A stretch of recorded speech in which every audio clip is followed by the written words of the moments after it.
You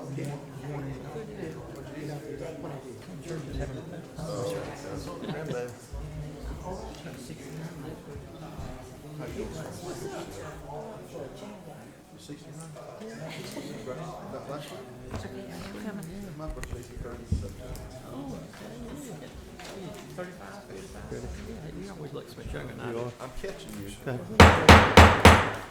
All right, I'll call the October meeting to order. If you would rise, and Councilman Moore is going to give the invocation. Our Father, thank you for this day. Thank you for the gifts of life. Thank you for walking with us and talking with us. We ask for your guidance to do your will. In your name we pray. Amen. Amen. If you would join me in the pledge. I pledge allegiance to the flag of the United States of America and to the republic for which it stands, one nation, under God, indivisible, with liberty and justice for all. I'd like to welcome you to the October Winterville Town Council meeting.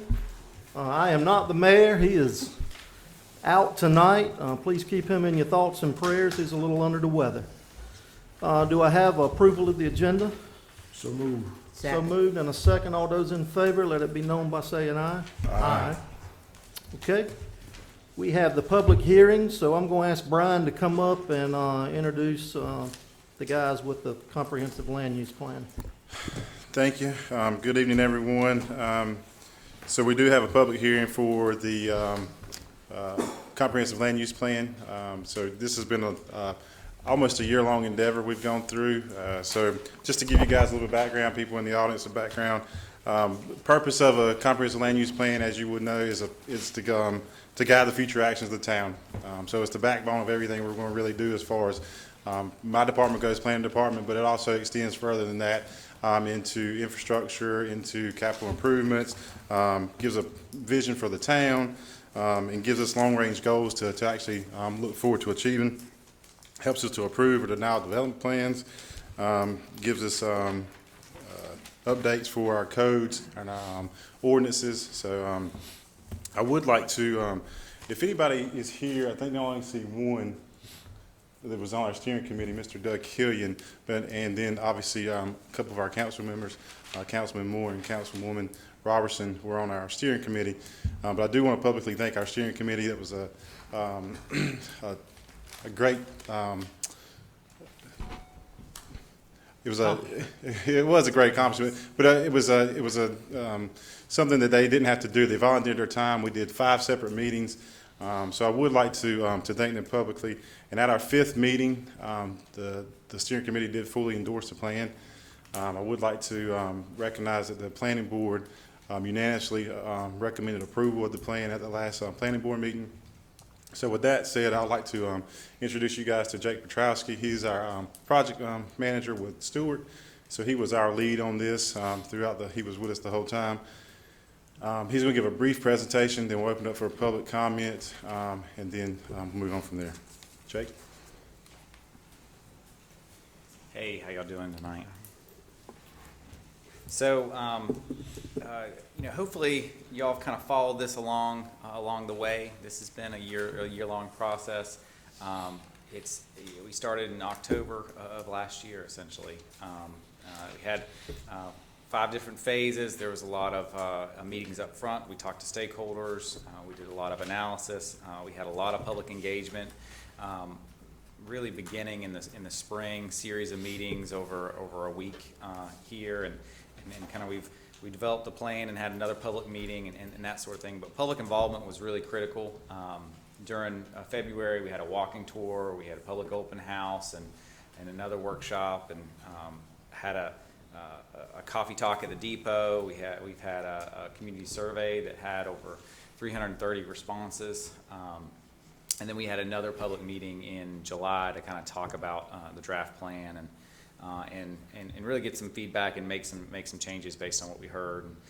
And then, of course, the steering committee and the planning board made the recommendation on the 4th.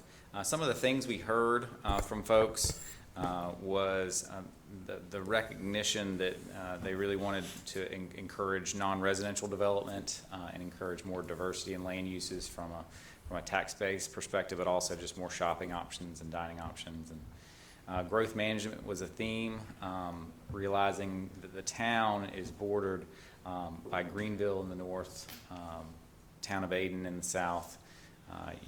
You have some utility providers on either side, so you really have to make some wise decisions about what happens in the town over the next 3 to 5 to 10 years, because once we kind of grow and develop, we're going to have a limited area after that. Infrastructure and service was a theme. Also, the desire for quality residential growth, so not just quantity but quality, but also recognition that some housing options are needed. We actually asked this through the survey, what types of housing you're interested in, and 81% said a house with a large yard, but a significant amount, more than we really thought, desired a house with a small yard if it's in walking distance to shopping or open space or park.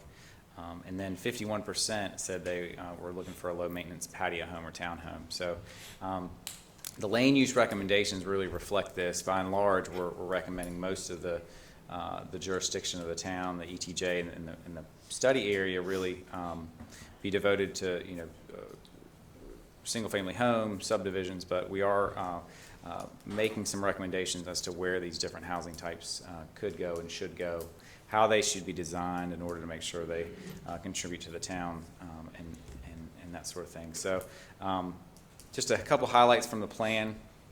We did develop a working community vision based on all the feedback that we got, and really guided kind of the development of our goals and our recommendations. So Winterville is a place where everyone can experience slices of the good life, balanced, planned, and purposeful growth, maintains the small town atmosphere, parks and amenities support families of all ages, and the community provides an opportunity for safe, healthy lifestyles. Attractive, livable, and unique, the town is a welcoming place for businesses, residents, and visitors alike. So that's kind of what we're shooting for in the town, and some of these recommendations support some of those elements, those slices of good life. Some of the goals that we came up with, these were building on your previous plan, and there was some minor modifications based on kind of what we were hearing from folks, both the steering committee and members of the public and stakeholders we interviewed. So create and encourage and support a town-wide identity, strengthen and diversify the economy and the tax base, connectivity and mobility, healthy neighborhoods and environment, and then activate downtown. The future land use map is really meant to be a guide for the pattern of development. You see a lot of yellow on that map, and those are kind of your more traditional neighborhoods. But then there are some orange areas and some pink areas, and that's where we could have a little bit more diversity in housing product, and also some non-residential uses and mixed-use areas. And we're really talking about different kinds of commercial uses. This is just really unique in this plan as opposed to your other one. We really focus on design. So in some areas, like neighborhood centers where they're closer to residences, they really need to be smaller scale and have design elements that make them fit nicely with existing neighbors. And then mixed-use center, which is kind of extending your downtown, where we want really a more walkable environment, and buildings closer to the street, and with windows or porches or something to activate that street. And then regional center, which is up near Beacon Drive, and that's really a shopping destination. So that's one thing that is a great asset to Winterville. You all really are a destination for a lot of other communities that come and go out to eat or do their shopping here, so we want to reinforce that.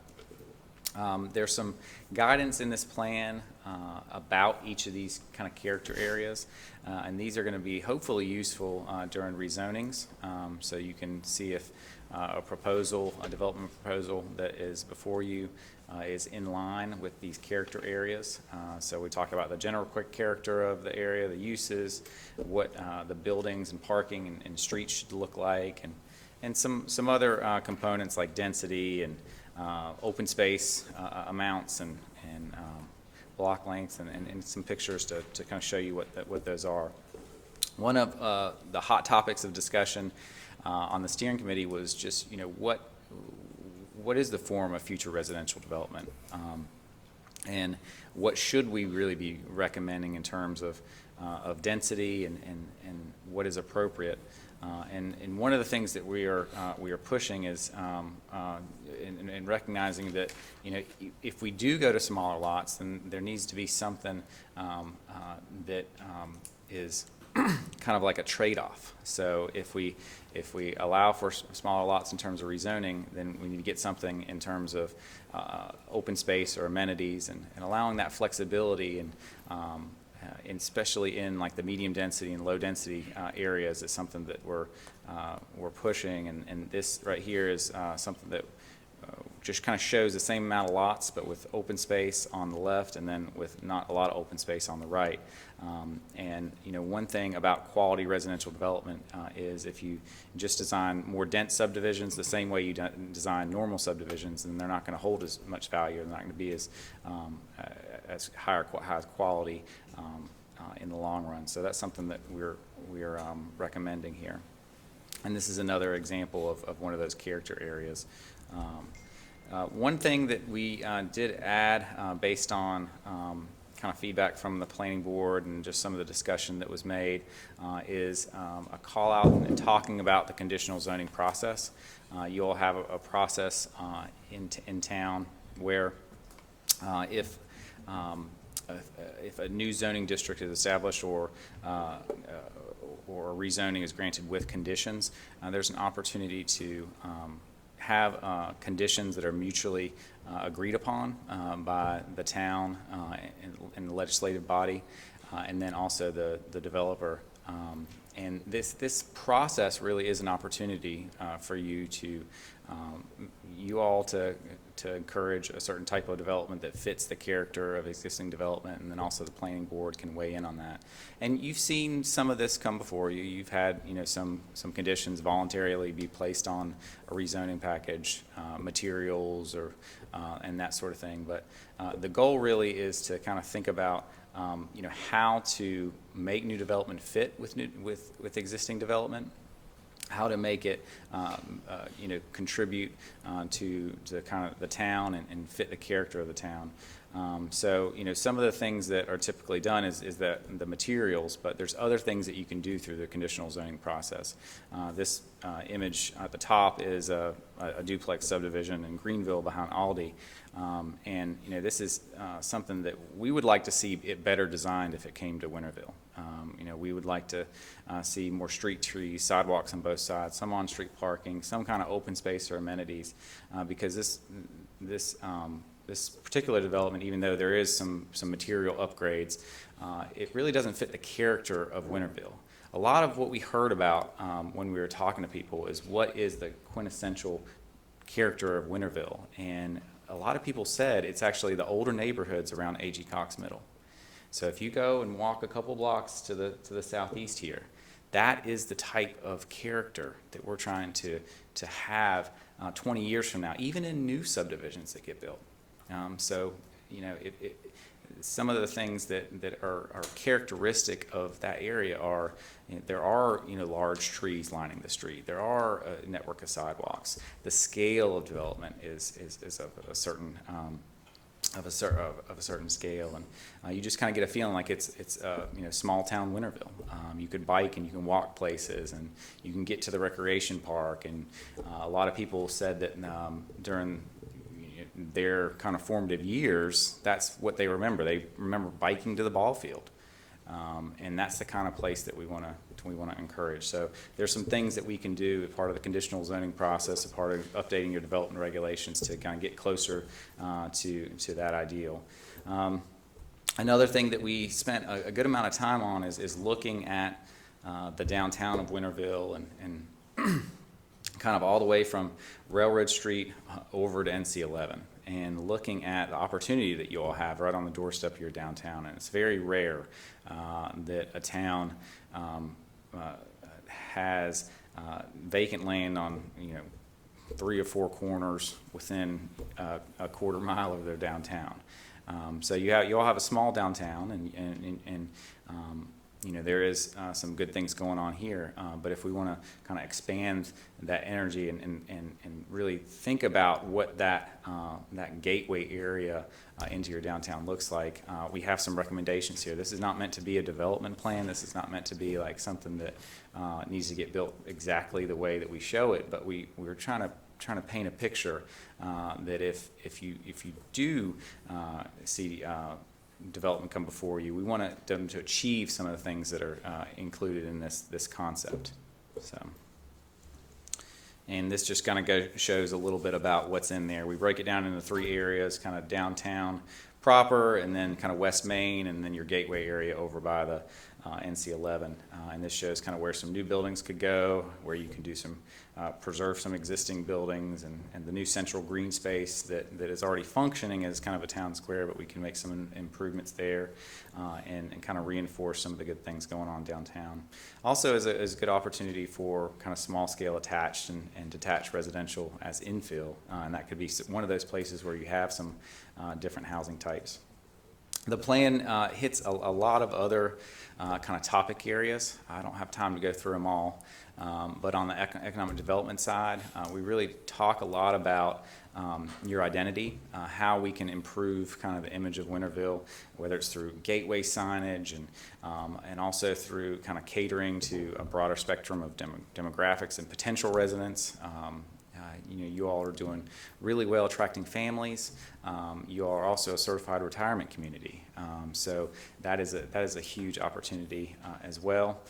What are some small things you can do there? We heard a lot about pedestrians and just walking around town. There's some really small steps that would have a really big impact on people that live here and walk or you know, take their wheelchairs around town. You know, we have a couple priority pedestrian corridors like Main Street.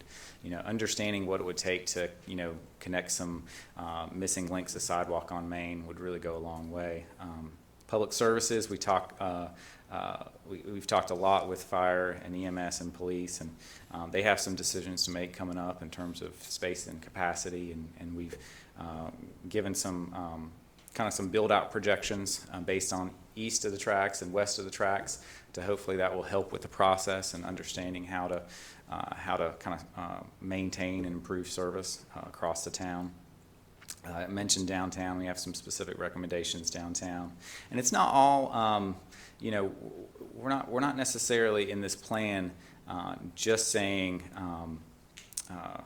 you know, how to use the same current process. Some of this is added flexibility, like particularly downtown. We want to encourage some different things downtown that we might not have right now, and some of that might be allowing some flexibility and making sure that certain areas of town are treated differently because they really are different. And then on the transportation side of things, there's some growing pains that y'all are experiencing. You know, if you tried to get over here or before the meeting and had to sit through a couple stop signs and cycles, then you know that at certain times it's hard to get around town. But one thing we want to do is make improvements where we can. So whether that's through corridor planning or looking at how new development can make new connections to existing roads and disperse traffic. There's some recommendations in the plan about that. So yeah, I think that's a short summary of it. But if you have any questions or want me to delve in deeper on any particular topic, I'm happy to do so. Good Any job, questions? Jake, in 1974, I did a plan just like this, not like this, but on this much smaller scale. Yeah. I worked for the town of Winterville. You've done a good job, we really have. Thank you. We got a long ways to go. We've looked at spending money here and there along railroad tracks. It's going to cost $250,000 per intersection, but we get in there with this plan. Yep. I thank what you have done, and you worked hard. Thank you very much. Thanks. I've already voiced my, I've been really excited about the plan, especially in the recommendations area. It's more than what I expected. So I do appreciate your firm for taking us on and leading us through the process. We had lots of citizen involvement, and didn't quite understand how that was gonna work, but it worked out well. I missed a few meetings, I know that. Yeah. But even with that, we had good people to work with, and that makes a difference. Yeah. Thank you. Well, we meant for this to be a community conversation. That's the goal, heading out. And, that's why we did that week-long series of meetings. We provided a lot of opportunity for people to come and weigh in, and they did. So that was good. Okay, thank you, Jake. We're going to go ahead and open up the public hearing. So do we have anyone here that is in favor of this that would like to speak? Okay.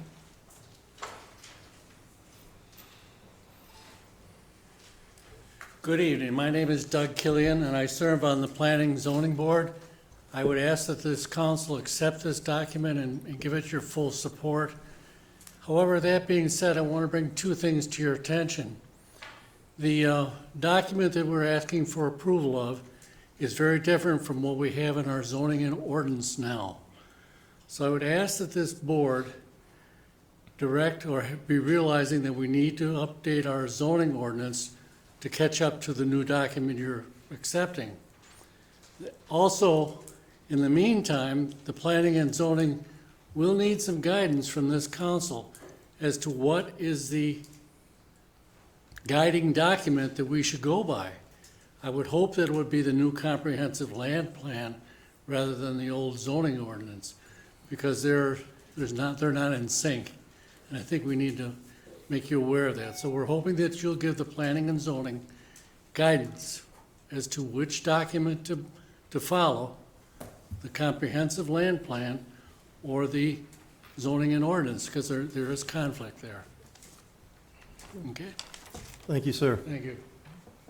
Anybody else that would like to speak in favor of this? Okay, anybody that would like to speak that is opposed to this plan? Anybody opposed? Okay, I'll close the public hearing. What's the pleasure of the board? Make a motion, we adopt the plan and take on Mr. Gillion's direction, that we update zoning and also direct our planning and zoning board to use this plan in the future. If you'll get a second, I have a comment. I second. Okay, all right, we have a motion and a second. Discussion, Terry? And I may ask for Keen's involvement, but I would say, yes, I am sure there's some updates needed in the zoning ordinance. However, the ordinance is the active law for Winterville, so I'm not sure we're gonna be able to just throw the ordinance out. Yeah, I would think, and I'll be the first to admit, I haven't sat down and looked at this comprehensive plan and compared it to our current zoning ordinances, but fortunately or unfortunately, we're stuck with the zoning ordinances we got at the time until there's some study that's done, and I'm sure there will need to be some revisions, but that'll take place over the next several months, but. And I think staff's already aware. Absolutely. Absolutely. We've done the hard part. This was the hard part. So now we take this momentum, we roll forward into updating our zoning ordinance along with our subdivision ordinance if need be. So like I said, that was the hard part. The easy part will be the actual getting that on paper and getting it into our code. So, but yeah, absolutely, we'll take that momentum and move forward with it. Yeah, because Brian, wouldn't they have to come back to us to vote on? For an amended ordinance? Right. Yes, sir. Yeah. It've got to come Yeah, from because the board. so we couldn't really use it until it comes back to us. We would have the existing ordinance Right. until such time as So you all such- right. approved updates. Mhm. So Councilman Moore, just wanted to mention that. Right. I think they're not mutually exclusive. Obviously, you can use both, but there may be a moment when there could be a little conflict. But I know staff's already working on trying to identify what large-scale areas might exist immediately. Absolutely. So wouldn't Mr. Moore need to amend that motion? Well, it would have been my suggestion that we maybe had two motions there, but he combined the two together. I think the idea is to approve the new comprehensive plan and then sort of directed staff to look at where we need to sandpaper and make some changes. Okay. Okay, we have a motion and a second. I got one question. Okay. My question is about the survey that we took place, especially the ones with the 81% with large yards, and the 68% was smaller yards, and the 51%. Are those surveyed coming from the same individuals that we had from the beginning, or this right here was reached out all over our? For that question, you could check multiple boxes. It wasn't one or the other. So a lot of people, said, well, I would take a large yard or something as an alternative. So that's where you see kind of those numbers come from. But yeah, that happened during the spring, kind of before, during, and after the major series of public meetings that we had. So that's when that happened. Any other discussion? Okay, we have a motion and a second. All those in favor, let it be known by saying aye. Aye. Any opposed? Motion carries. Okay, we will move on to our presentation section. I'm going to ask Utility Director Robert Sutton to come up and he can introduce the guys from Pike Engineering. Good evening, Board. It is my pleasure to discuss, this is excellent segue as well. We have our land use plan, about how we're going to serve our customers and our citizens. That's what we'd like to talk to you about tonight. Last year, after an extended period of negotiations with Greenville Utilities, we agreed on a new service territory. It took quite a bit of work to do that. Council then directed us to investigate areas that were most likely to develop, what infrastructure requirements would need to take place, and to get some estimates on what we'd be looking at. Our engineer that we have used in the past is approaching completion of that. I am happy to report that it appears to be coming in well under budget. We saved a good bit of money working with our engineers, formerly Power Services and now Pike Engineering since the buyout, but they were intimately familiar with our system as they designed a good bit of it. And actually, a branch of their company had even helped construct some of it. We spent a good bit of time looking at it. They've assigned some numbers. They understand our needs, and they understand what we think is the most likely areas to develop. And with all that said, I'd like to introduce two of the gentlemen that have been extremely helpful in this endeavor. Mr. Peter Rant with the glasses and Mr. Monty Montsinger. They will be giving you the presentation.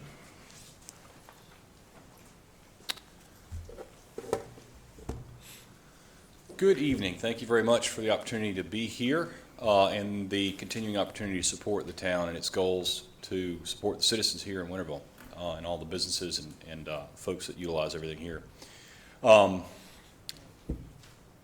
Robert actually gave us a great summary of what we're here to talk about, and the timing of this is perfect to come right after the land use talk, because what this particular topic is about providing reliable and sufficient electric service to areas of the town that will be served as a result of the territorial agreement. So, quick summary, and we've already heard part of this. The agreement that was entered into as far as the territory to be served and how the electric service will break down in the different areas associated with the expanded footprint of the town's electric service area was entered into in May 2018. Initial term is 15 years, but there's a renewal process for that. It's an automatic renewal. There's 4 electric service or electrical service districts. In those districts, we'll go over those on a map here in just a few minutes. The town will immediately serve all new customers in districts 1 and 2, and then they're in districts 3 and 4 again, which we'll see on the map here in a minute. The town would serve those after they are annexed. So very quick planning map. This is in fact the map that's associated with the agreement and with the agreement that was entered into with Greenville Utilities. And you'll see that the specific areas, and does that pointer work on there? The specific areas you can see are highlighted as 1, 2, and then there's 3 and 4. 2, 3, and 4 is it? A little tough to see. It's color coded, but you'll see those different areas. But along with the land use plan that was just presented, there's some significant potential for additional development throughout parts of those areas, and that's what this infrastructure is intended to support. So breaking down a little bit further, you could see the overall territory with some of the lines overlaid on it. And with that, I actually support the overall power delivery team. So we actually design the power lines. Monty Montzinger heads up our planning group.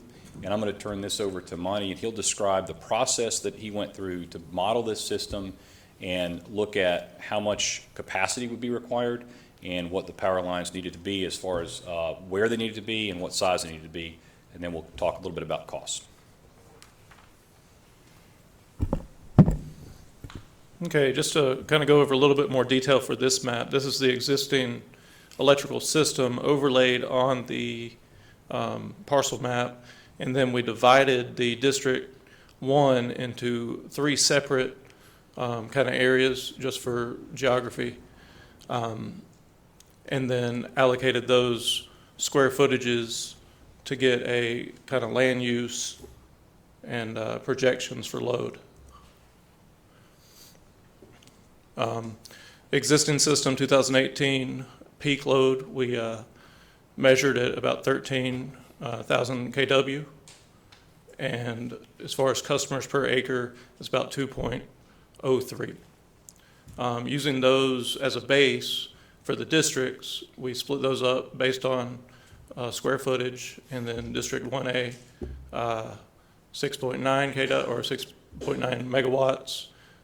1B is about 8. District 1C is smaller, it's 0.8 megawatts. And then 2, 3, and 4, you can read it there, 4.4, 4.5, and then 917. So total system load projected is 38 megawatts, 0.6, really adding to the system.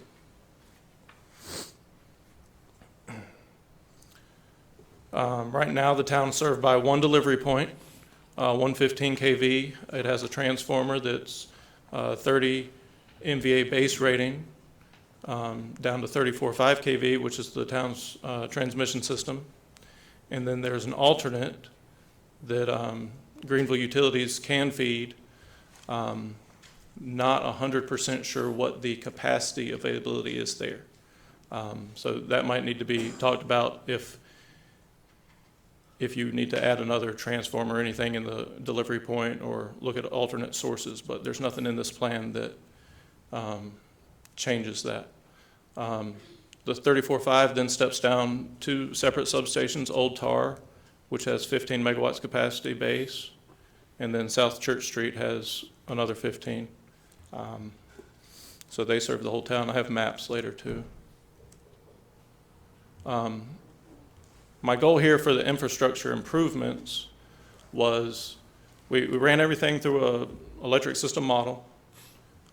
It's called Windmill. It's a MillSoft is the electric system model, runs all the voltage drop calculations, capacity, whole system, and has all the main infrastructure, and then we added spot loads to each of the new districts, and then serve that with new line and come up with what all the system additions should be. So first off, we have a transmission loop, or complete the transmission loop, and I can actually go down. The purple line there is the existing transmission, and then the red would be completing the loop for both substations. You can kind of see this is the delivery point here, and then Old Tar substations here, and then South Church Street. So that would complete the loop, improve reliability. If you had any outage on the transmission line, you could refeed that and serve the whole town. Second will be substation improvements. That's going to be the exit circuits getting out of the substation.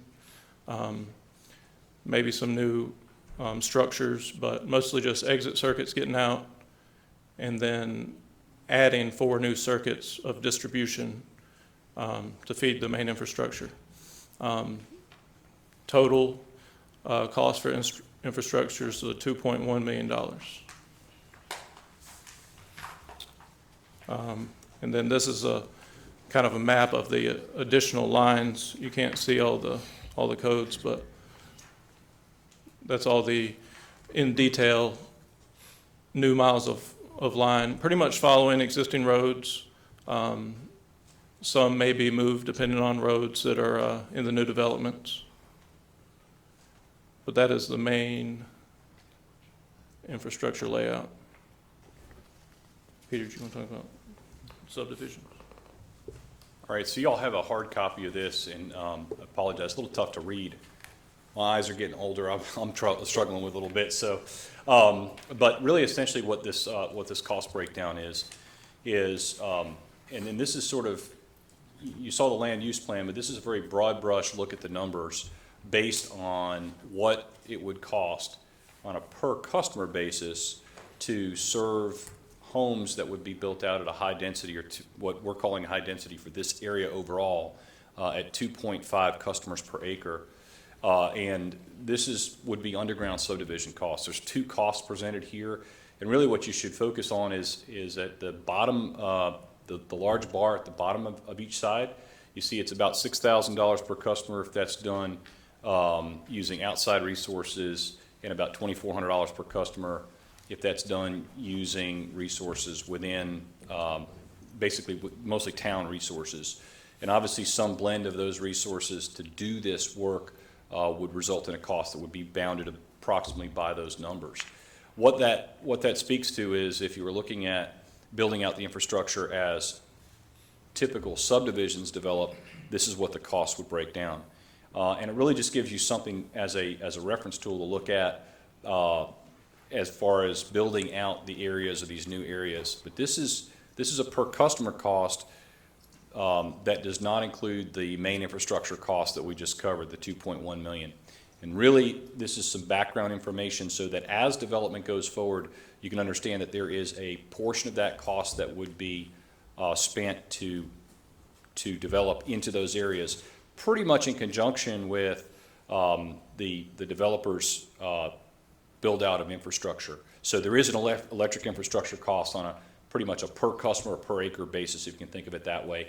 And the exact costs actually come out based on how the system is designed for that particular development. This is a residential look. Obviously, depending on the other types of land use that would develop out, including the other various types of or categories that are covered in the land use plan, slightly different costs, but this gives you an idea on a per customer basis.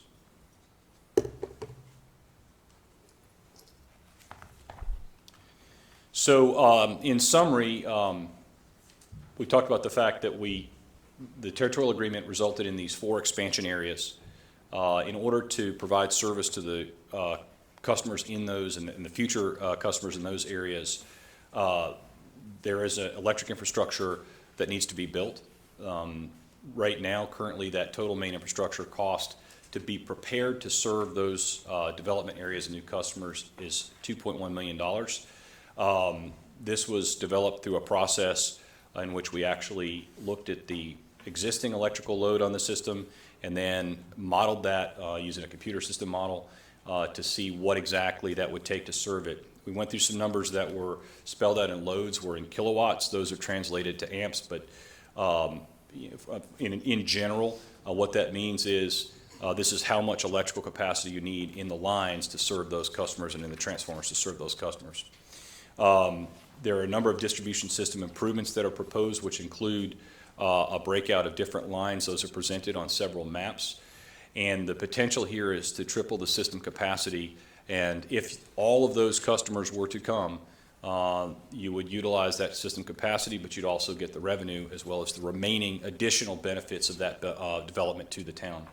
So this, what this does is really set up the town's electrical infrastructure to support the land use plan that was presented and also to support the general development in those areas going forward. So some of it is a little bit technical, and we would be happy to answer any questions that you have. Thank you very much. Was there any thought of buying out what Greenville had in those areas, services they have? No. For instance, in the This- development, in the Greenville already has service. Yeah, this really looked at the service to those areas in conjunction with the territorial agreement as written. So it really doesn't contemplate any difference from that agreement. You know, side by side, a winnable utility customer and agreement utility customer side by side.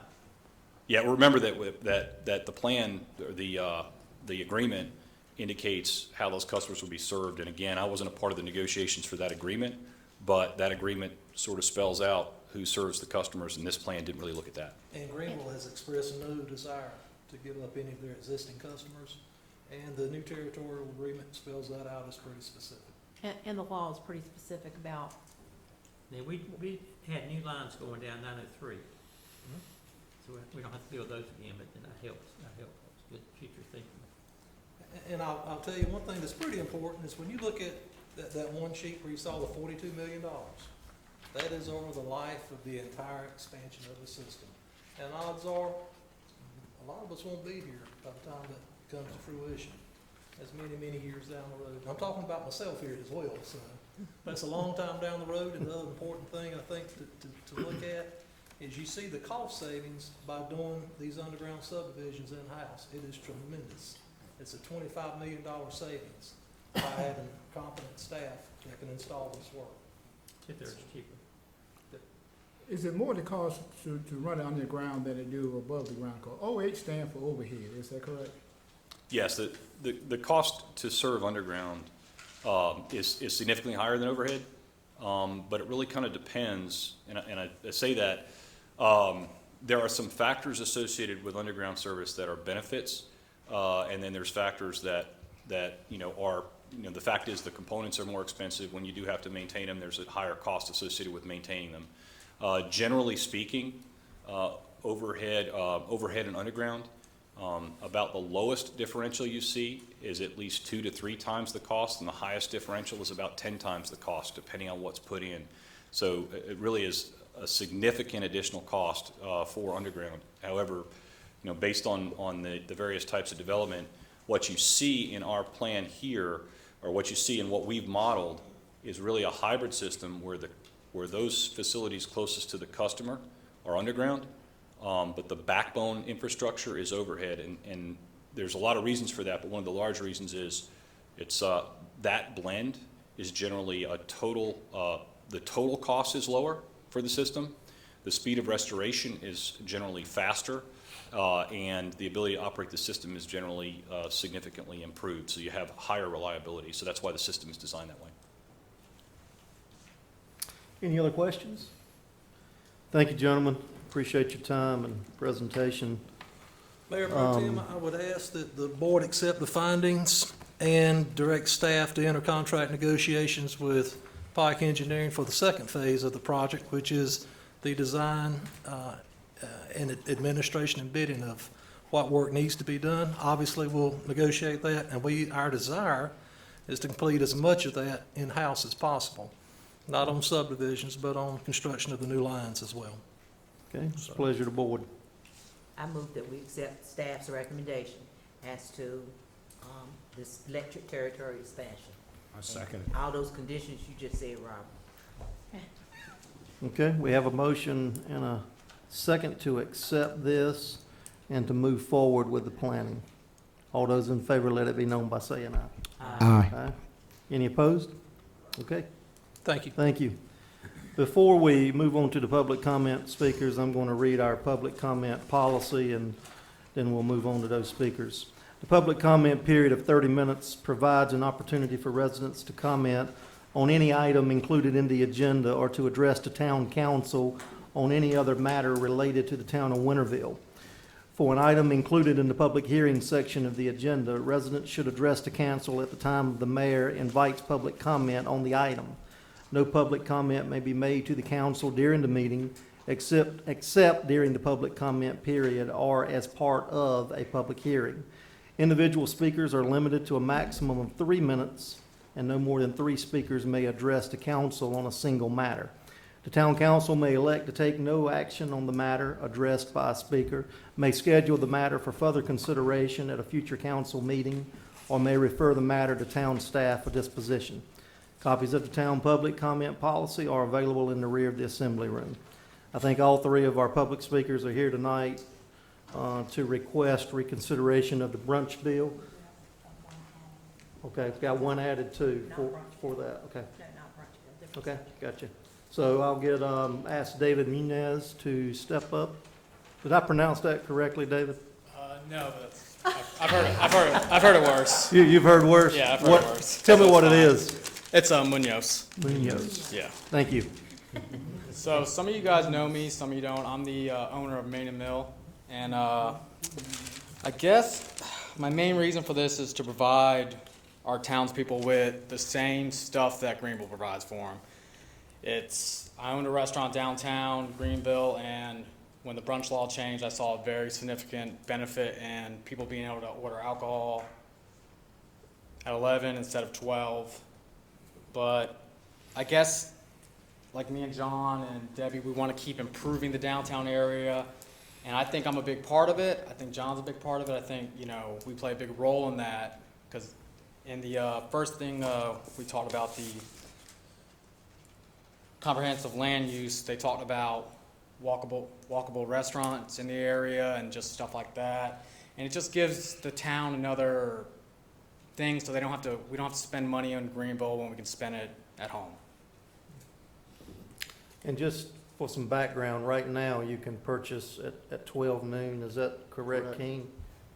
Yes, Correct. State Yeah. law has historically been 12 noon on Sunday. The brunch bill does back that up. It's an individual locality decision. You can do it as early as 10 o'clock in the morning if that ordinance is passed, but I believe you're asking for 11.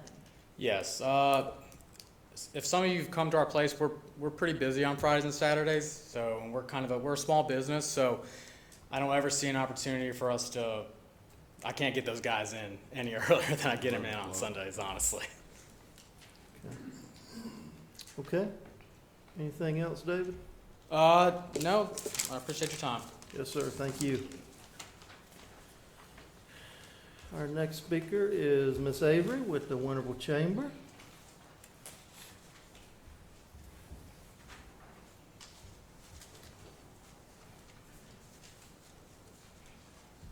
Good evening, Mayor Pro Tem and Town Council. I'm Debbie Avery with the Winterville Chamber of Commerce. Excuse me. And I'm looking tonight for you to reconsider the vote or possibly do another vote on the brunch bill. You voted 2 years ago, I believe, about this very same time of year. My position with the Chamber of Commerce is to look after the businesses in town and do what I can do to help them be successful.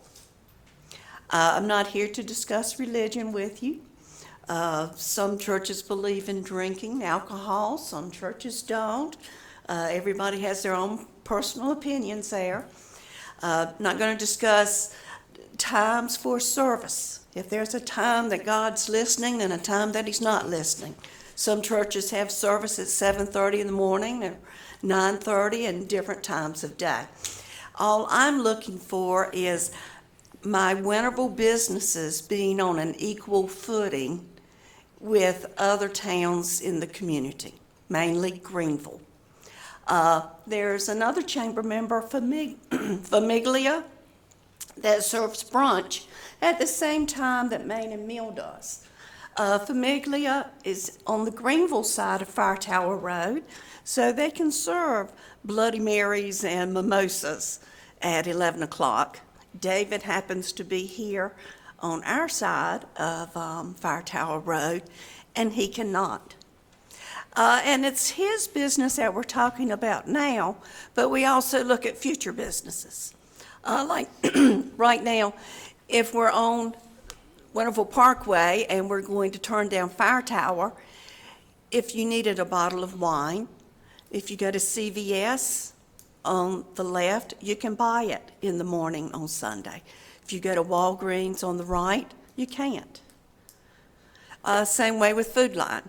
If you travel into Greenville, at the Food Line, you can buy alcohol on Sunday mornings before 12. If you come to the Winterville Food Line, you cannot. So I guess I'm just saying to reconsider or think about it, see if things have changed in the last 2 years. Because 2 years ago, we didn't have a restaurant that would serve alcohol in the mornings. We also have 2 microbreweries that are getting ready to open. Now, I don't know their opening hours yet. They're not quite ready for that yet, but if it would be nice if they had that same advantage that breweries in Greenville had. So just asking you to consider this information. Thank you for your time. Thank you, Ms. Avery. You're welcome. Our next person is Jonathan Tart. Council, thank you.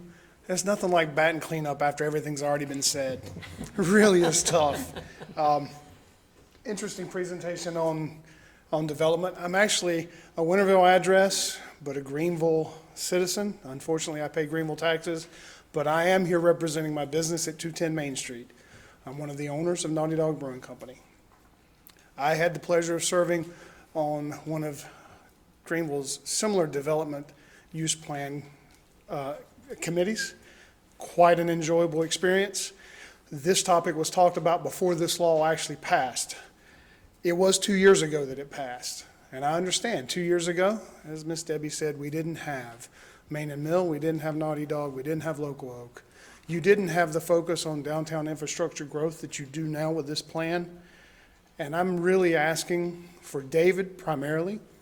As a brewery, I'm probably going to open at 12 to catch the people that leave brunch, because I'll be, like him, having a smaller staff, open till 10 or 11 o'clock on a Saturday night. I'm not going to get them in any earlier.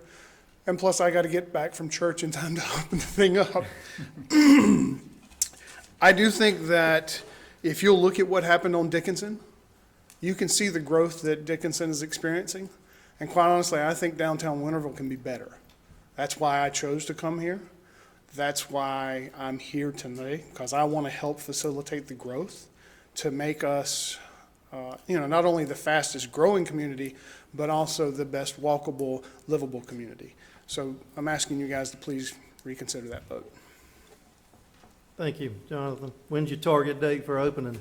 If everything goes well with certain inspections, I'm kidding. These guys have been great. We're actually, we're close. Our electrical contractor should be finished this week, and that'll allow us to start testing equipment, get it passivated.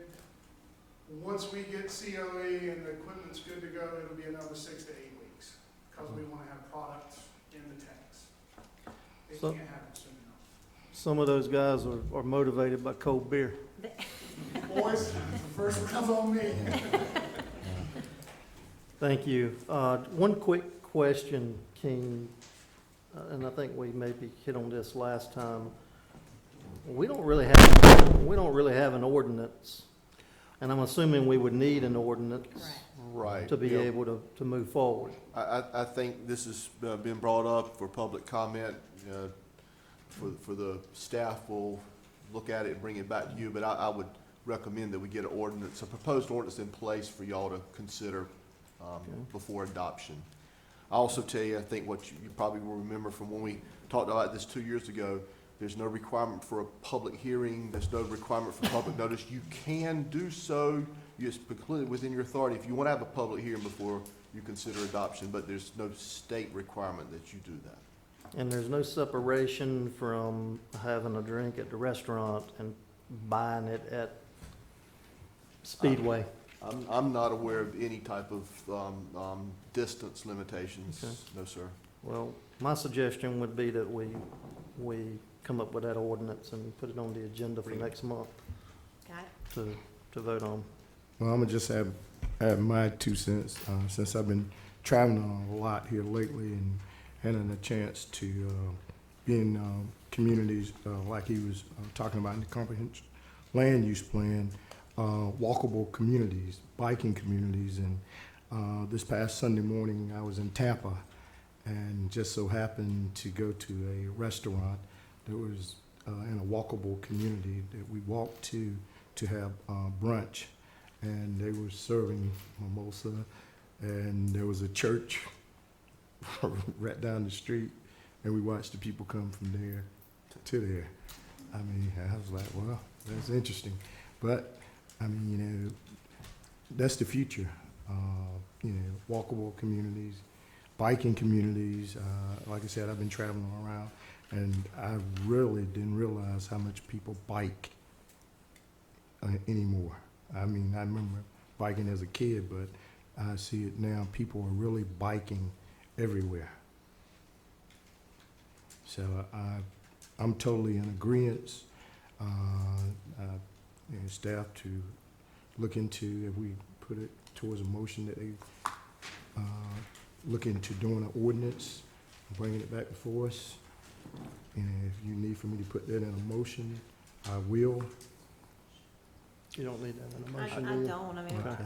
we've All got right. direction and we'll bring it back for next month. My question is, if it does pass, and I think I heard him say, if I'm not mistaken, that 11 o'clock would be, instead of 12, it will be 11. Yes, sir.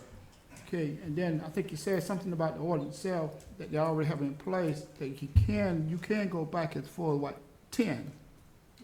The statute that was passed gives a 2-hour window. You can back it up early, as early as 10 o'clock. That is not a requirement. It is up to the local jurisdiction.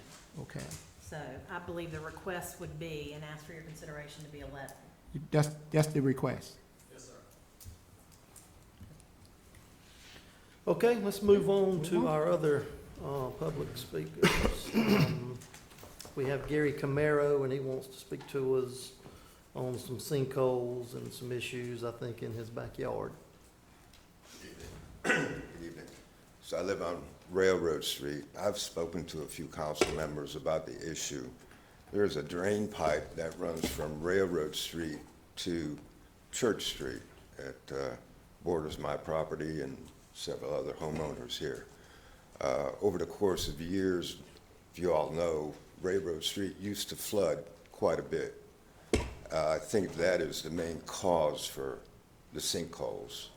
Of course, with all the construction that's going on in the town, that problem has been alleviated as far as flooding on Railroad Street, but the damage is already there. Some of the holes are 2.5 feet deep. I've got a 6-year-old granddaughter that I watch from time to time. I'm definitely afraid that she's going to wander and fall into one of these holes and break a leg.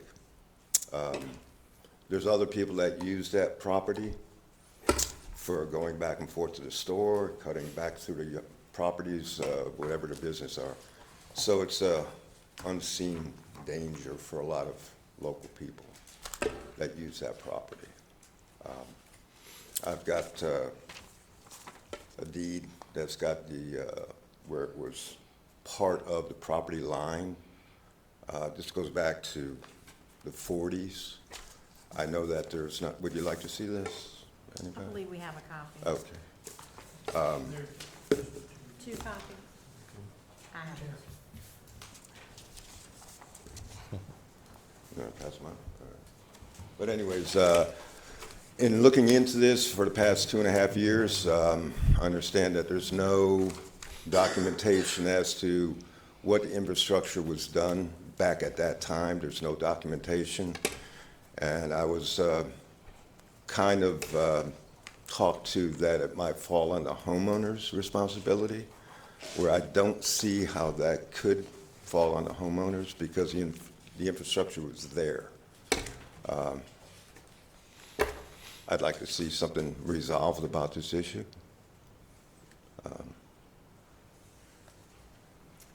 Any questions?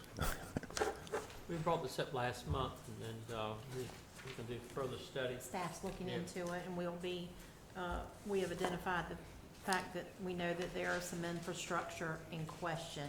And when I say in question, not necessarily town-maintained infrastructure. So we're in the process of looking into it further, and we'll be discussing responsibilities, particularly legal responsibilities, with our town attorney.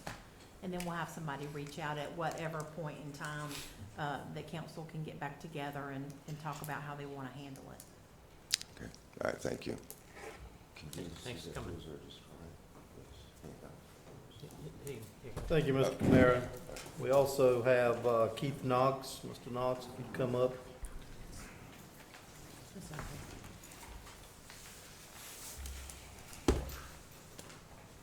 Mayor Pro Tem, town council, men and women, and town manager. I own property at 180 Cooper Street. And the property owners, where he's talking about the sinkholes, the property line runs down the center, is at the center of where the drainage is, that goes out to Railroad Street for all the property owners along there. And there's probably, all the way, there's probably, I'd say 13, 14 sinkholes across different properties going across there. And I do have a little granddaughter too that lives there, which she don't go back out that way because that used to be the garden area for everybody. And I'm afraid, and people do cut across there that don't live there to go to the park or go to the school or wherever it may be, which is fine with, you know, we've always allowed that go on because, you know, neighbors are neighbors. In the old days, everybody took care of one another and watched over one another. But it has been there for many, many years, and it connects to the town. And it did take care of all that drainage that took care, you know, to come there. But there was, I think, the drain holes did occur because there were flooding. Y'all had sinkholes right on through the drain on right next to the Railroad Street, which connected this side, connected to that side. So I just ask that you do look into it, and it is. I don't think the property, it was put there prior to the property owners, the way that everything's constructed and put up. I just asked you to look into it and do it before it's too late for somebody that steps into it and gets hurt. Thank you. Are we unsure who? And I guess y'all know who I am. I'm your former chief here, chief of police. And I've been around quite a while. I know all of you. See. Are we unsure that, I think there's some terracotta tile that runs back through there, is that correct? I don't know what kind of tile. It connects, there's drainage, regular drains, town drainage. Through there. It's down through there. Yeah. Apparently that's what's occurred. We don't know who put that in, is that where we're at? Yeah. I mean, I'm assuming that goes back to the 40s. Yeah, there's several, if you'll recall, of these systems not town maintained in any recent time. I can't speak, you know, forever and ever, but it's a subject that we have identified as something we need to talk about and make a decision on how to be handled. Yeah, because I've been on Mr. Camaro's property and looked at the sinkholes. And I reckon right behind your house, you on that corner, going back. Sinkholes go right on back. Towards A.G. Cox. Yeah. Yeah. And they go right on back. I walked the property. We are aware of the situation and know that you all have asked us to look into it further, and that's what we're doing. Okay, thank you very much. Thank you, Mr. Knox, appreciate it. Okay, we will move on down to the consent agenda. Anybody need to pull anything off? Do I have a motion to approve consent agenda? So moved. Got a motion, here a second? Second. Okay, a motion and a second. All those in favor, let me know by saying aye. Aye. Okay, it's approved. We will move on to old business, the Noble Canal stabilization. Mayor, members of the council, I've asked Ben to give you all a brief update on what staff has been working on with respect to identifying potential sources of funding. And I think Ben's just going to give you a quick overview of the plan of action.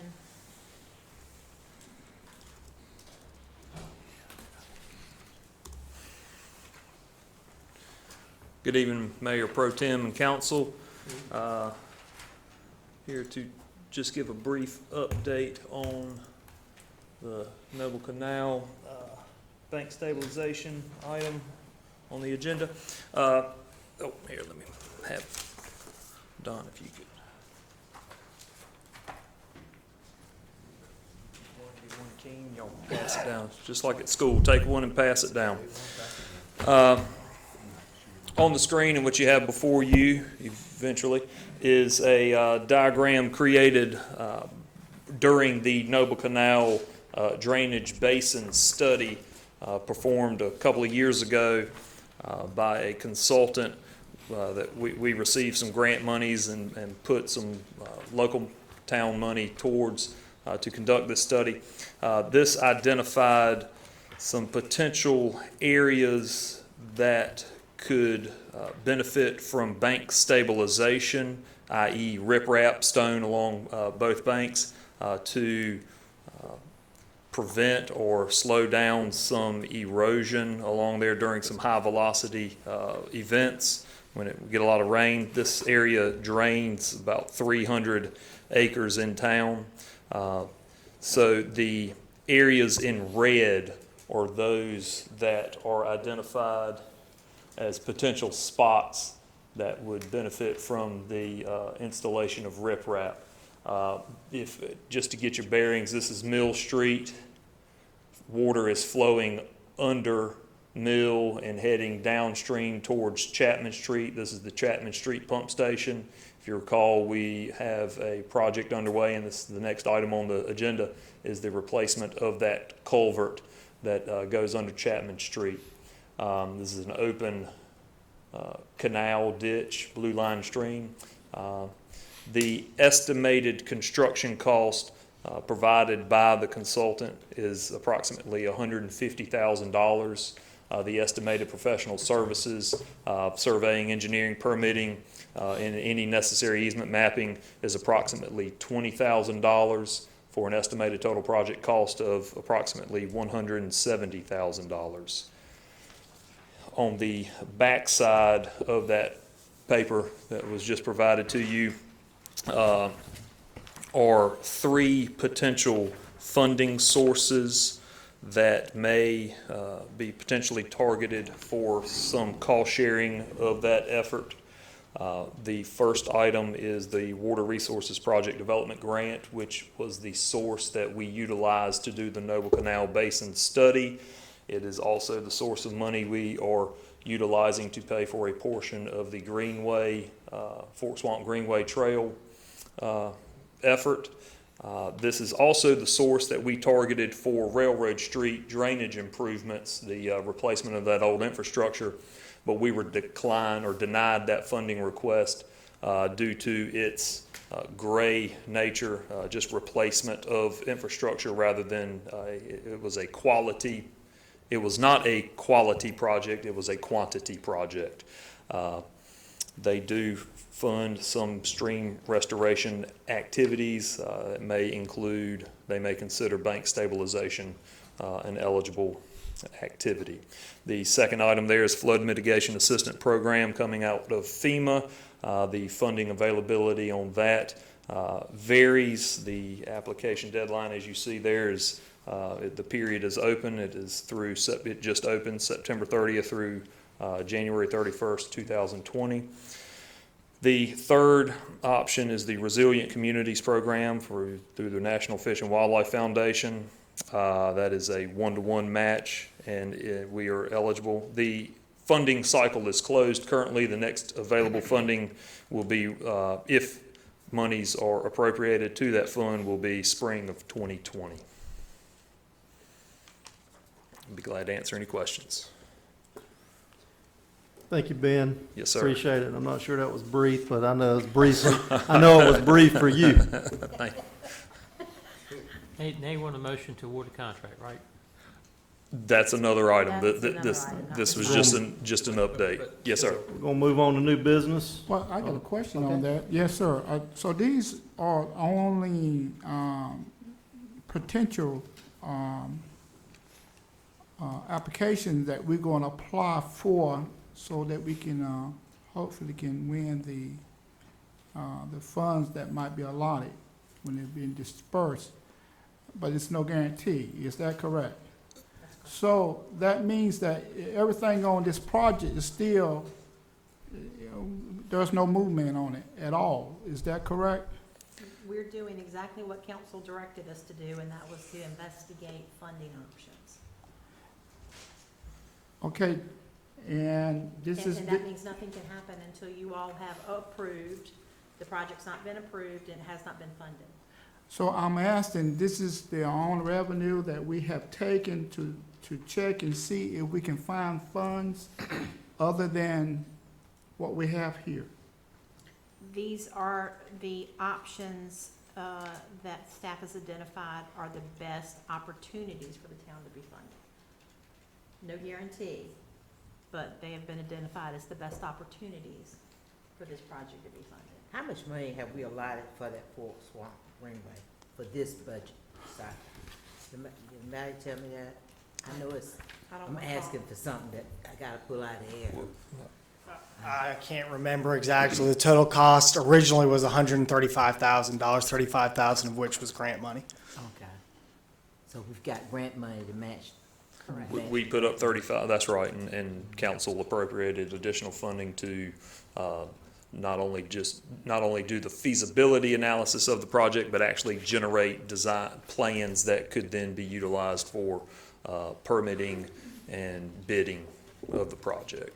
And we've already, you stated that there are no funds available in this budget to do this with, right? To do this project? No, ma'am. You all have not approved this project. Okay. Well, so we need a motion first to approve the project. Am I correct? Well, yes, but I think it's, I would suggest it's somewhat premature to try to do that tonight, only in due to the fact that I don't believe staff has reached out and actually talked to each one of these funding agencies. I think that was part of the plan. I have reached out but have not heard back from.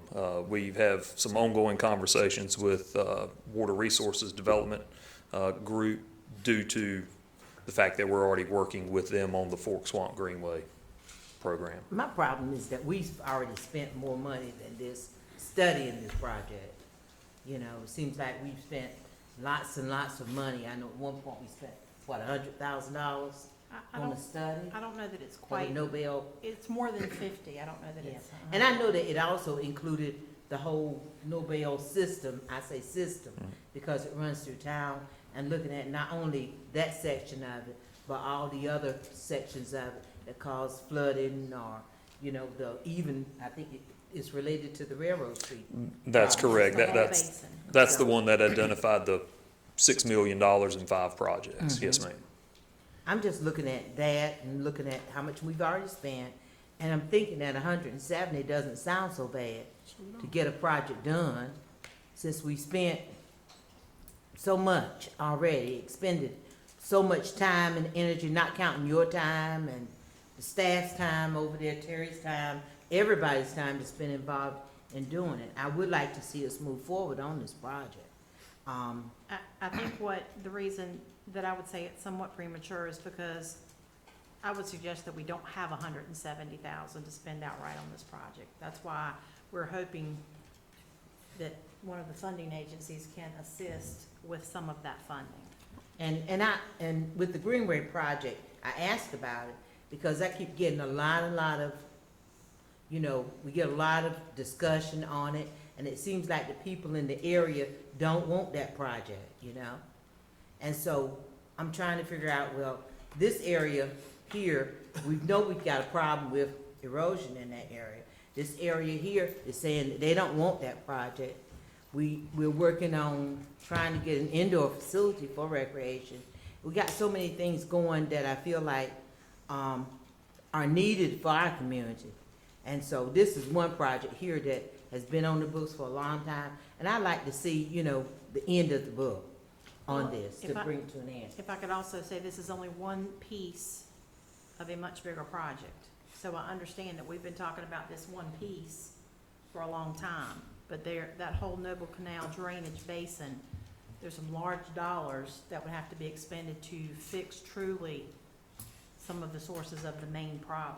And that just does not include this small piece. It includes a bigger piece. So certainly not to disagree, but to just state that completing this will not solve the problem. I realize that, but this part of the project has been something that we've looked at over and over again, and it has now become part of a larger project. I think we started off with this part of it, and then as we started off with this part, we realized that there were other segments of the Nobel system that needed to be looked at or be worked on. But we haven't done anything to this. And we all agree that there's something that needs to be done. We know that there's erosion in that area.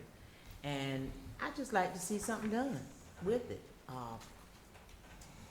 I know that we've got monies allocated towards the Greenway project, got monies allocated towards other things that seem to be moving faster than the Nobel Canal, you know? I would say, Have we looked in the fund balance and see if we could be able to afford to take care of the situation from the fund balance? yes, sir, and I'm suggesting that no large-scale expenditures of this amount be taken, this is actually a stormwater project. You definitely don't have stormwater fund balance to pay for it all. Well, my recommendation would be let's reach out to the folks that you've not heard back from. Let's see if we're gonna get anything from them. Let's put it on the agenda to vote on next month. I'm just asking, I'm trying to piggyback, have we talked with the Corps engineer and Yeah. have they, what was We've done- their, We've talked to them, we've asked for the blue line Right. designation to be pulled. Right. They did. they say, what did they refused to do say? that. They said no? We talked to them about tiling the ditch. They Right. said they would not approve Mhm. that. So basically what Ben has presented, the stabilization Mhm. is what we were told Right. we could get approved. And are you saying the stabilization is 170? Yes. Y- And Yes. that's just pieces, only the pieces in red. That's not the whole strip that's Mhm. shown on this map. It's just, correct me if I'm wrong, Ben, but it's just these. That is correct. What This is would area. have been identified as, Now, as I'm probably just the worst asking areas. Again, 'cause for my clarity, just coming on, but I've been hearing about it, is it, when y'all talk with the Corps, did they give you anything, you know, significant in writing about this part of it or whatever? I mean, they certainly have answered our questions in writing some Oh, time oh, ago. so they have, It's been Mhm. several years now, but yes. So I would like to see, I mean, I probably need to come in and look at that myself. Yes, because there's lots Yeah. of information, several So I studies. can help make a, The studies don't, well, there's lots of information, Okay. yes. all right. So you're saying that the part that's in red, that's to be the only part that will have, the Yes. repair done? If you looked at trying to stabilize that entire area, we don't have a cost estimate, but it would be in excess of $1 million. Oh, absolutely, absolutely. So what we're gonna do then, we're just gonna wait and let the problem continue to get worse than what it is. Basically, it's what we are saying. Councilman Moy, I did not say that. But I'm just saying, that's what we do, that's what we are doing. I'm not saying you personally, I'm saying we. That's including myself. What I would say as manager is that this whole area issue, which is a bigger issue, is gonna have to be addressed at some point. But that includes the Railroad Street area, that includes a much larger area. I think we have a lot of erosion issues, not only along the Noble Canal, but in a lot of areas. And I think we also have some contradicting reports on this from the engineers. When I say contradicting, not agreeing that there is an issue there. That's what I'm. But this has been going on and on. That's why I say, you know, the cost of it is unbelievable to do what we would like to do. But we can start with this first phase depending on what the board's opinion is when they vote on it. So Well, I again, just that's like why to my recommendation was put it on next month's agenda. That'll give, I guess, Councilman Hines an opportunity to look through it. I think the rest of us may be a little more familiar with it. And then we can determine next month whether we're gonna spend $170,000 on it or not. I realize that, it seems like anything we do, of course, will have to be allocated in next year's budget, right? It seems that way, because this year's budget has been expended. The monies are already obligated. But I would like for the board to give this a high priority, this section of the Nobel Canal.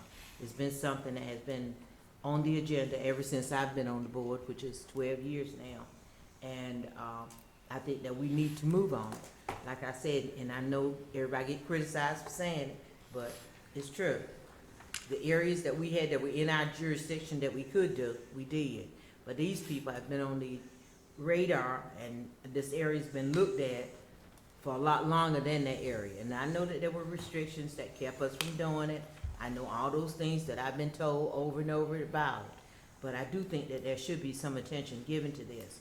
And I don't want us to have to spend any more $100,000 on studies. You know, I know studies are good, they point out different things, but we spent lots and lots of money on studies and on people to advise us as to what to do about this. We've had state people coming down here, going down in the canal looking, walking in boots and all those kinds of things. We've had that, but I would like to see something done.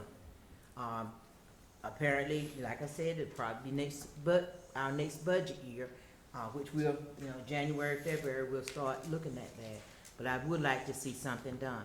Also, I've been told that when you apply for these grants and stuff, that we need to contact our legislators to let them know that we are applying, so that they will know that we're applying for these monies, and that maybe they can give us a help as to getting our request approved.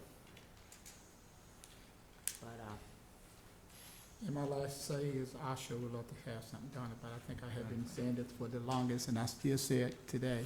Something needs to be done. We need to do something. I didn't say you or they. I said we. It's including myself. yes. Okay. Thank you. All right, we'll move on to new business, the Chapman Street Culvert Replacement Project. I think that's going to be Mr. Travis. Good evening, Mayor Pro Tem and Council. I think being touched on this a little bit, but this is the replacement of the actual culvert under Chapman Street that carries the water from Noble Canal from one side of Chapman Street to the other, down there by the pump station. If y'all remember a couple years ago, after Hurricane Matthew, the town received a grant of almost $1.1 million. And so no town funds will be expended for this project. The grant's paying for 100% of it. We had just under $1.1 million in grant money. The engineering fees were approximately $160,000, which left about $936,000 for construction. The lowest responsible bidder was $865,000, which leaves a little bit for retainage, about $70,000. Again, this is all grant money. The staff asked that council award the contract to Chatham Civil Contractors. They were the lowest responsible bidder. Make a motion, we accept their bid. I second. Have a motion and a second to accept the bid. Are you familiar with this company? They've never done work for us before. The engineer spoke with them and is tracking down some references. They've done work for DOT. Haven't heard of any issues. So they're out of Siler City, I believe.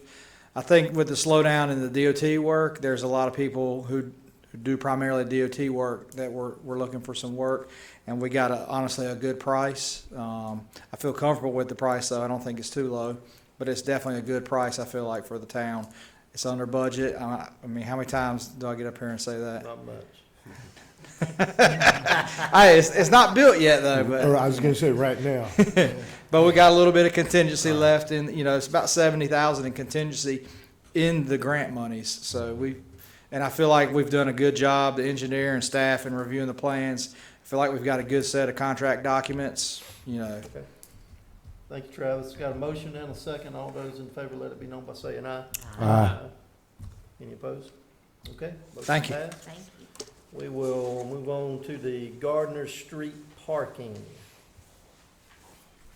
Who's handling that? Oh, the chief. Chief may not have known he was handling it, but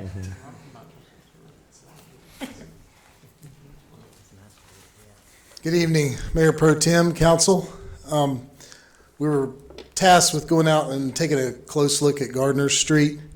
I drove out there, and at the time I went, there were only vehicles parked on the south side, but I parked on the north side myself, and I was telling the town manager I didn't think a Prius could even get through when I was parked on the north side.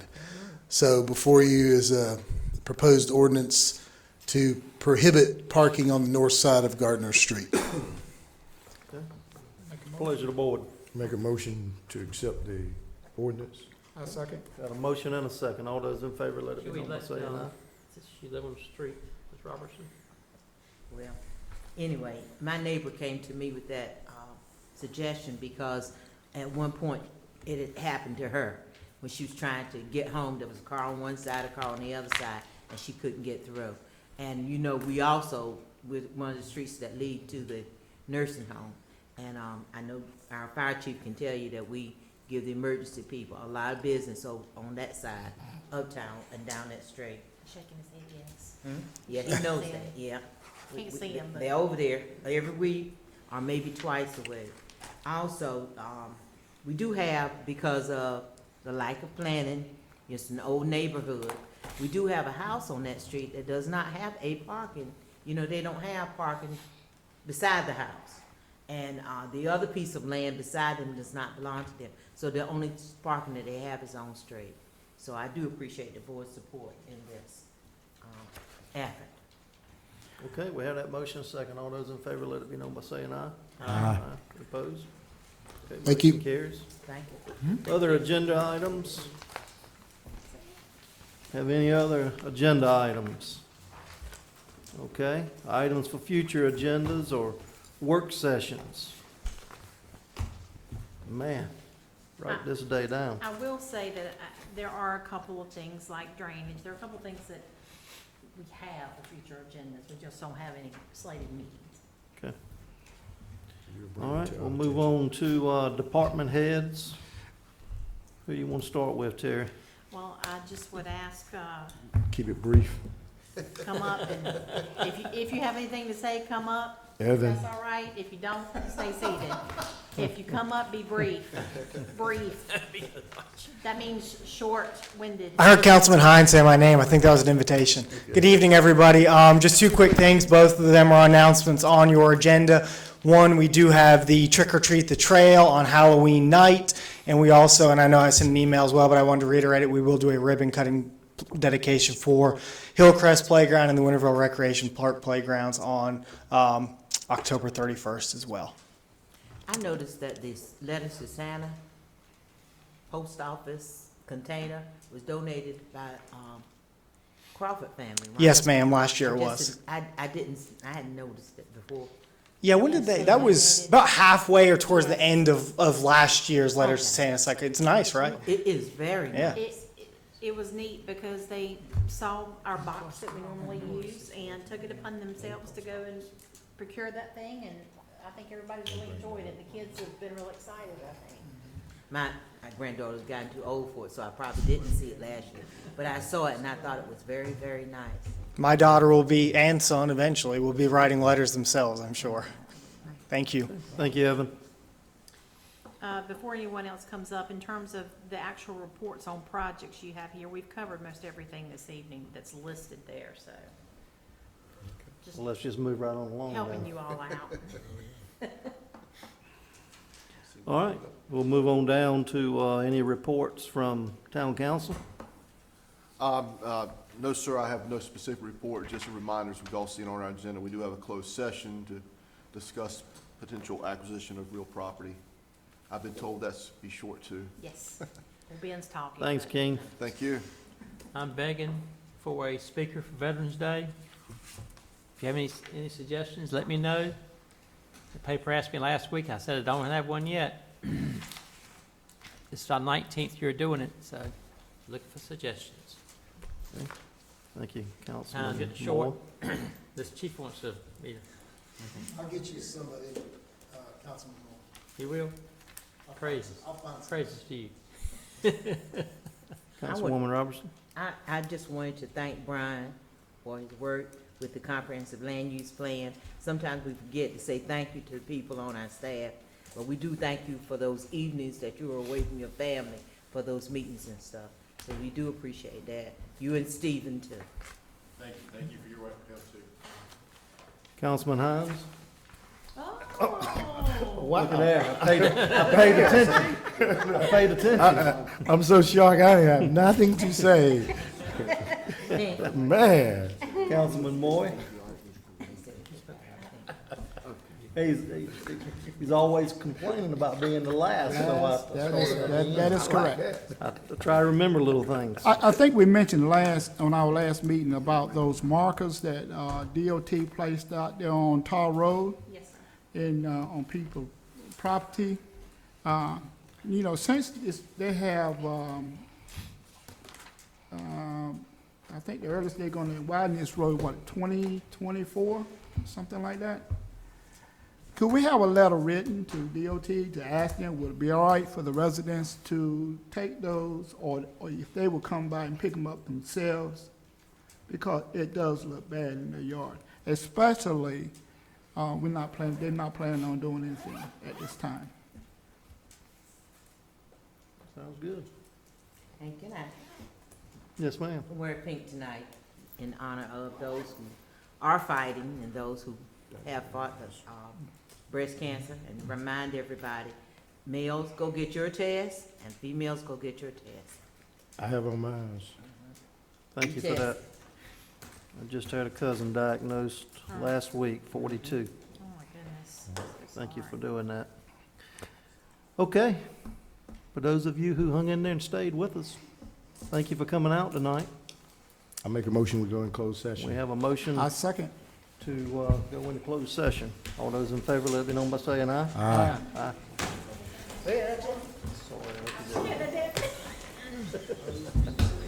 Hey, if you did, you can add it to the list for next one. I did skip right over you, I'm sorry.